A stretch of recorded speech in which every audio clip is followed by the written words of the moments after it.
Welcome, everyone, back to the theater here. We begin this afternoon, with a special one-on-one conversation with Deborah Birx, an international leader in public health, about her work with Texas Tech's Health Center and her work in West Texas.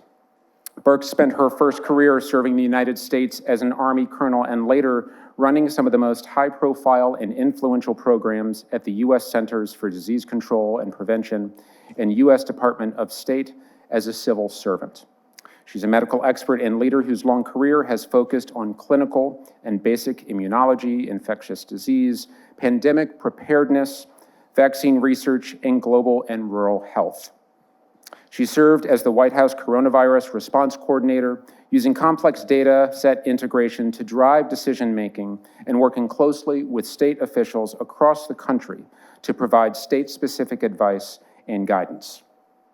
In her second career, she is applying the lessons learned from 4 decades driving change management in the federal government and using data to drive continuous program improvements to important private, local, public sector endeavors. She's a Bush Institute Senior Fellow and a professor at Texas Tech University of Health Science Center and is dedicated to transforming healthcare across access and quality in rural America. Moderating our conversation with Dr. Birx is my colleague, Nick Garcia, the Tribune's Regions Editor. We will have a bit of time for audience Q&A at the end of the program, and with that, I turn the program over to Nick. I just want to say, that's an introduction that means I'm very old. It's okay. I accept that. Dr. Birx, thank you for being here. I don't think we need to spend a whole lot of time with this audience and the people watching going over the status of rural healthcare. We know it's in pretty dire shape. Hospitals have closed at an alarming rate. There are, as we were reminded last night, I think 28 counties where a woman cannot deliver a baby. We know that people in the ag industry have higher instances of suicide and dependency usage. It's pretty dire out there. And you spent your summer in West Texas. And I think you might have some information to share with us today that makes it, it's actually even worse than we think. What did you learn in West Texas this summer? Yeah, thank you. It's really great to be with all of you. And I think the dichotomy between what we saw and how did we see this? Just to give you a brief intro, Iram Zaidi and I came back from working overseas and developing rural healthcare to combat HIV, TB, and malaria, chronic disease of HIV. We had to totally set up a healthcare delivery system that was efficient and effective, and it resulted in over 20 million people every year going in, getting their medications, and proving that their disease is controlled, which is that you've got to have those outcomes. So it was a shock to us to be out in every state. We went to 44 states and 34 universities during COVID to find that what your taxpayer dollars went for to support these really important programs overseas, we had less here. Less data, less access, less flexibility. And so when you say, what has happened to rural health? We look at the hospitals closing, but that's really only a tiny part of the story. It's that we haven't adapted to the work life of rural Texas. And when you have a hospital or clinic that closes at 5 and no one gets home to 6:30, and this is in contrast that every senator and every congressman in the United States has an urgent care at every metro stop in Washington. So as less was here, more was there, and there is no situational awareness about, everybody's focused on the hospitals. But it's about all access to healthcare. It's about where the nurses are. Are the nurses available after 5 p.m.? If my grandchild gets sick in Washington, I can get to urgent care. It's there till 11. I don't have to go to emergency room. I can be seen in 10 minutes. We have none of that flexibility here. And I think what has happened is we've tried to apply urban standards to rural healthcare and rural healthcare hospitals. And that's totally misses the point. Rural healthcare's hospitals may be great infusion sites. Infusion sites are sustainable financing for rural hospitals. So you can't try to make a rural hospital sustainable based on an urban model. And I think we've seen this all over the globe, and it's a matter of adapting. But what's really important to me, and what we've talked about, Nick, is empowering the individuals in the community, because we have found that to be the most effective. Everybody was worried about the data being in the electronic medical records. I'm worried about the data in the person's hands. And enough data that they can make changes and see that change in real time. It's pointless to go to a physician or a nurse practitioner and have them say the same thing every time you go to visit. Your hemoglobin A1C is a little high. You need to do this. Well, unless people can see there's a relationship between glucose and food, it doesn't help to tell them that their hemoglobin A1C is high. So I think it's getting really practical. And you know, in this high-tech world, sometimes we forget that practical works. So we're about bringing practical solutions down to the community level that are sustainable, cost-effective, and critically put healthcare in the individual's hands. And to do that, though, as I understand it, you had to start with getting more data. And so you spent your summer in West Texas. What did you do there and why? So I find that people get very excited about the solutions, that they forget that hasn't been a person that I have dealt with in my life that can't be convinced by data. But you have to take the effort to get the data. What did that mean? Iram Zaidi, who's here with me and has been my partner in crime for the last 20 years through PEPFAR and then COVID. I told her not to come. Said no point in 2 careers getting ruined, but she did anyway. And then into rural healthcare. You've got to get the baseline. And that takes work. So we spent the summer going household by household in Crane. Because I'll tell you— That's Crane County in West Crane Texas. County. Because what's happened is everything is modeled in the rural areas. And it's modeled off of census data that has neither the correct numerators or denominators across age. Not anyone's fault. It's just that when your N is tiny, it would be like if I took the front row and said, you two are representative of everybody in the room. I mean, that's essentially what's coming down with the census data. And so when you don't go actually into the household and see there's 10 members of that household and really understand what their blood pressure, what their weight, what their hemoglobin A1C is, do they have diabetes? Do they have prediabetes? What's their blood pressure? Is it elevated? Until you actually do that across the community, you don't have a numerator or a denominator. So what we found, that I thought we would be off by 50%. We were off by 300%. What does that mean? That means the CDC said the diabetic numbers of Crane County were 7.9%, and they were 22.5. So really quick, I just want to stop. So before this work, the federal government thought that 7% of people who lived in Crane County had diabetes. In fact, it was 22%. So almost 22.5 and 7.9, because, you know, we round up. So 8%, I want to give them extra credit. 8%, it was really 22.5. Pre-diabetic plus diabetic together, 58%. And we only surveyed 18 and above, but we had 18 to 35-year-olds with undiagnosed diabetes, type 2 diabetes, and undiagnosed pre-diabetics. This is huge. It's in the 20% range already at that young age group. And so what happens at the federal government, particularly with the federal institutions, the funding often, the block state grants that come to Texas or come to these areas are based on population. So the census needs to be correct, but more importantly, population plus need, in this case, would be an estimate of 7.9% of the residents with diabetes, and it's 22.5. So they're being underfunded by 3x. So that's why these numbers become very important. Now, what states learned from this? Okay, Appalachia learned 20 years ago, you got to get the numbers. And so they've gotten great support for issues around opioid addictions, issues around primary care, issues around diabetes, issues around hypertension and obesity, because they've gotten the numbers and we're able to convince the federal agencies about funding. We just need to do the same thing in these rural areas, correct the numbers, and really prove what they need, and then provide a model that meets the needs of the community, not our perception of the need, but the real community need. Rural Texans are great people, very friendly, but maybe a little bit more private than... Very private.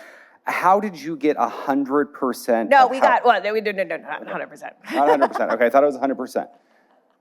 How did you We get... got to 100% of the households. Yeah, 100, Yes, 100% we of the got households. we knocked on every door. You knocked on every door. And we got about a third of the population Okay. to enroll, which is unheard of, to be honest.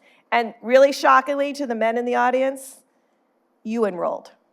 What we have found in survey after survey, you get a ratio of 2 to 1 to women to men because they're more likely to open the door and be more interested in their numbers. A lot of men told us, I don't want to know the number. But then when you explain it to them, they were like, okay, persistence, that's the way you get the community. We did not go away. We're there every day rolling around in bright red vest for Texas Tech in the community. And I think we probably wore them down. But I think they saw our level of commitment. And I think people respond to commitment. So you can't just show up and do something. We had been working with the town and the town leaders since January before we went into the town so that everybody was explained what we would like to do. And my husband, who volunteered, put flyers at every household. So they knew we were coming. And so at the beginning, some people hid from us. I'm going to be honest, they did, but we just kept going back. And we learned the rhythm of the town, and that's the other piece. People came home between 6 and 8. So you got to work between 5 and 9. And we found the men, now we're on to you. Saturday morning, right in your front lawn, mowing the grass. You were stuck with us. So now that we have this data and you have a baseline, what are you going to do with it? What are let's get to the solutions, because we love solutions. What are we going to do with this data? Well, that's the most important thing. I will tell you, when we went in and did the survey, we had an idea how it would work. And by the first 2 days, we're like, it's not going to work that way. And so you have to constantly modify based on the community feedback. I imagine that's going to happen with the solutions also. Over the last decade, a lot of solutions have become available that you can buy on Amazon. So we want to take available solutions that aren't linked to any healthcare provider, provide them at the household level. There are smart scales now. And why is that really important? Because women out there, it gives you your bone mass percent. So it's giving you muscle mass percent, bone mass percent, water percent, fat percentage. And so it gives you a list of numbers that you can really track and follow. So we all know how important, particularly for women, weight bearing and weight exercises are. You can start to see changes in your muscle mass. It's constant feedback. That is absolutely key. Going to the doctor every 6 months is not going to change your behaviors necessarily, but when you can see, and we asked the people a lot about what they ate and how they ate, and there's a lot of sweet tea and Dr. Pepper consumption, and a lot of burritos for breakfast. So we really believe that with glucose monitoring, now remember, 58% of the population either is pre-diabetic or has diabetes. So we think when they can see that intimate number, they drank the sweet tea, their glucose went to 220. People can immediately see that that's not good because the number's in the red zone. And so I think then people might decide, well, you know what? Maybe I'll just mix my sweet tea with half regular tea, and that will be half the sugar. So it's about making small changes that you can continue, not big changes that you can do for a week. So we're not talking about opening up a new hospital in Crane County or flooding the county with more nurses. It's about putting tools in households for people to manage their own health. How do we pay for that? Well, it's actually incredibly cost effective. Because if you prevent one stroke, you've paid for it for the year for the entire community. So this is about decreasing debilitating disease, and so that is extraordinarily costly. So that's the other critical point, is to have that economic data, and that's why we've been working with the Permian Strategic Partnership and an economist, so they've really been helping us map out, because that's what the legislature wants to know. They want to know that alternative healthcare delivery systems not only are effective, but they're more cost effective. And I think that's the type of data, and that's why that baseline becomes so important. Now you can see how all of these pieces fit together. Now, there may be individuals who need support. So we've set up support groups all over the world. They work actually better when you have a community member that wants to lead it. They know what the issues are in the communities, and it's very cost effective to support groups like that. So I don't want to come into it and say, I think this is what's going to happen. I think we want to be really open to what the community shows us that they need, how many can be successful on their own, how many need additional support, and how many will need physician or nursing support. But then you spent the time building that trust. It's not that people don't want to access healthcare. It's just that when you're working, the number of men that got called out on a Saturday was amazing. And if you're working 6 days a week and then your only family time is Sunday, you don't want to spend it at a doctor's office. So it's about finding solutions that will sustain that community. I mean, we're talking about oil country, right? We're talking about the Permian Basin, where the energy, capital of the U.S., perhaps the world. A lot of the work you are doing here is modeled off the work you did in Africa. What does rural Texas and Africa have in common?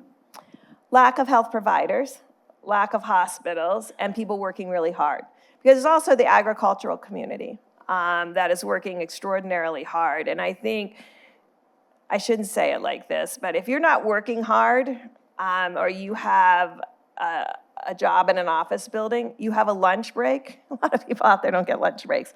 They're driving in to grab the burrito and get back out into the oil fields. So I think that's really important to me, because it never helps to set up a system that people can't access. And I think what we've seen over and over again, people come in with a perception of what people need, and then do not modify based on really seeing what the community needs. And I think that's really important to us. I guess I'm curious about sustainability, right? I'm really curious, what are the lessons and learn from Africa about, once you train one community, one county, how do we scale this? How do we make sure that what is going to work in Crane in West Texas is going to work in the Panhandle, is going to work in the Valley, is going to work in Louisiana or New Mexico, for that matter? Well, that's why you have to constantly be willing to adapt and adopt. And so we're about taking programs to scale. And so I think when we figure out the best rhythm that works in Crane County, and we'll go to Pecos County, and we hope to do some other counties with unique needs to make sure we're addressing all of the different needs. What we have found across rural Texas, and when we were out, we saw it across the Midwest and the West, is communities really understand and really are the front lines of taking care of each other. There's a level of community that still exists in our rural America that doesn't exist often in urban sites. Yes, people are very private, and that's why it's important that this information is theirs. But as a community, ensuring that they all thrive, I think there's just a real sense that that's important. And so we believe that this model, because it's very similar, the people of West Texas have the level of concern for their neighbors in the same way that we've seen across the globe. And to be clear, you've already shared all this data with Crane County. Yes. They knew you were here. We're not disclosing anything that they didn't know. What did the community, when you told them this, what was their reaction? What did they say to you? Well, you're pretty shocked when 58% of your community already has diabetes and hypertension. And we call them the silent killers for a reason, because the damage is being done to your small vessels first, and then larger vessels, and people often then present with stroke or heart attacks, but that's too late. I mean, our whole healthcare delivery system is modeled against once the severe disease catastrophe has occurred, then we're going to intervene with medication. But really, there are non-medicine derived benefits from each of these feedbacks that will come from their data. And I think, I'm not saying 100% are going to respond to it, but I need to know who will, so that the next community and the next community. I really found that there wasn't a community that I was in that wasn't concerned about every age group in their community. I mean, they often would start out saying, we provide free school meals because we know it's important to a segment of our community and we don't want to be stigmatizing. This is coming from these communities.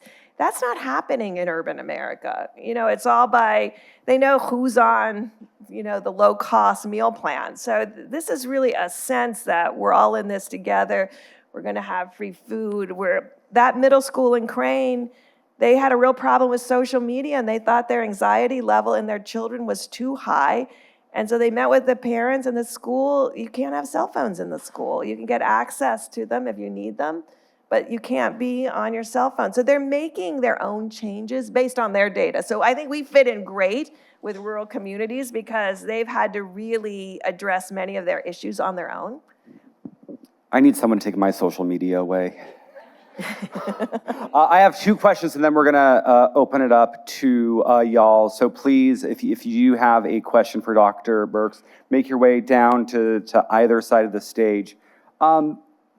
What is your hypothesis and course of action from here? What, if we were to get together in a year from now, would you hope to see, learn, be able to share with us?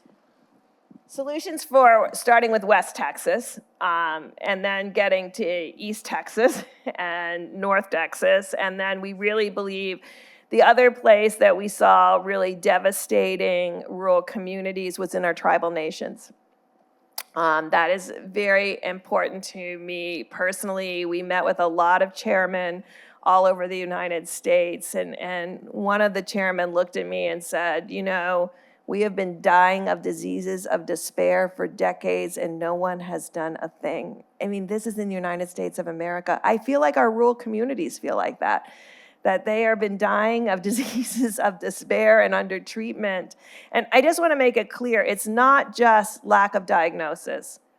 It's under treatment of their current diseases where progression could have been prevented. So these are people actually in care that are getting inadequate care. And I think part of that is because the distance is great, but part of it is not just that, it's the time is great.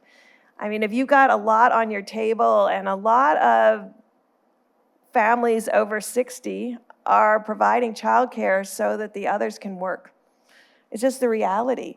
And so they can't say, I got to go to the doctor today when they've got to pick up these kids from school. So, I mean, it's about finding the flexibility that work for those communities.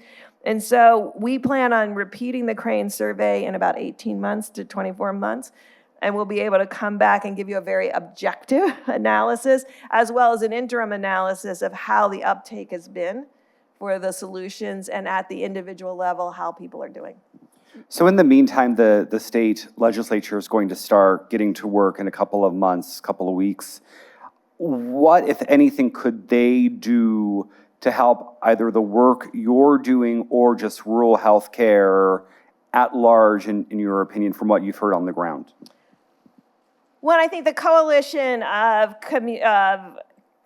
rural counties and rural mayors and legislatures like the Texas legislature that has a large geography of rural areas need to be going to the federal government and saying these CMS rules are not working for our rural communities. I don't think they've heard that.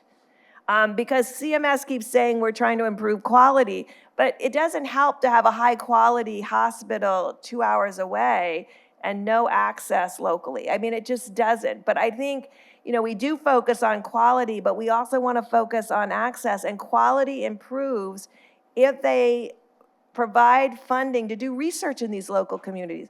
We're doing this out of the graciousness of Texas Tech, the Permian Strategic Partnership, and some other funders that we're applying for money for. But this is a national problem. I think it's a national crisis, and I think we have to clearly articulate that this is not about closing hospitals. This is about delivering healthcare that works for the community. So it's time for your questions. So again, if you do have any questions, please make your way down. I think we might have one from online first, or nope. All right. Let's go over here and then we'll over, yeah. Dr. Birx, thank you for being here. 2 questions. First of all, why Crane County? And number 2 is, what will it take for you to be able to expand to Pecos County and other places in West Texas? Thank you. Yeah, great question. Why Crane? We went to several. I didn't start in Texas. I feel like I have to be honest to you all. What? I knew. People were like, why are we in Lubbock? I'm like, well, because. So I did talk to a lot of different universities, because I do think this needs to be anchored in a university, and anchored. What Texas had was a coalition of the willing. I'm just going to be frank, who understood that you can't do more of the same and expect a different outcome. And we're willing to say what we're doing now is not enough, and it's not adequate. And I found that in a coalition between, I'll just be frank, we started traveling in September of 2020, we started traveling in June of 2020. In September of 2020, I wrote to Freddie, who is President Bush's chief of staff, and I was like, I have to come by, because I had worked on President Bush's President's Emergency Plan for AIDS relief for 20 years, and we have done extraordinary work, and the American people have been incredibly generous. And not only did we save all of these lives, about 25 million, but more importantly, we changed the actual course of the pandemic without a vaccine.